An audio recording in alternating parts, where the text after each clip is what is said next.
আসসালামু আলাইকুম। আমার রান্নাবাটি ইউটিউব চ্যানেলে আপনাদের সবাইকে স্বাগতম। আজকে দুপুরের খাবারের তালিকায় ছিল ছোটো মাছ চচ্চড়ি আর চিংড়ি দিয়ে শাপলা দিয়ে ভাজি। হ্যাঁ, চলুন তাহলে দেখা যাক কিভাবে আমি শাপলাটা ভাজি করেছি। প্রথমে কড়াইতে তেল দিয়ে গরম করে এখানে শুকনো মরিচ তেলে দিয়েছি, একটা তেজপাতাও দিয়েছি। এটা একটু ভেজে কাঁচা মরিচ পেঁয়াজ কেটে রেখেছিলাম সেগুলো দিয়ে দিলাম। এটা একটু ভেজে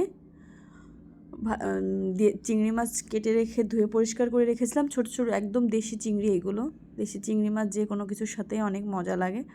তো দিয়ে রেখেছিলাম, ধুয়ে রেখেছিলাম। তারপরে হচ্ছে লবণ হলুদ গুঁড়ো দিয়ে একটু ভাজা ভাজা করে নিয়েছিলাম। তারপর কেটে ধুয়ে রাখা শাপলাগুলো এর ভিতর দিয়ে দিলাম। এখন ভালো করে নাড়াচাড়া করে লো হিটে আমি রান্না করতেছি। একটু নেড়েচেড়ে ঢাকা দিয়ে দিলাম। এখন ঢাকনাটা উঠিয়ে নাড়াচাড়া করে আর একটু ভাজা ভাজা করে যখন হয়ে আসছে, এই যে আমার রান্নাটা হয়ে আসছে, এখন নামিয়ে এই যে দুপুরে একদম গরম ভাত, লেবু, ছোটো মাছের চচ্চড়ি একসঙ্গে খাবো।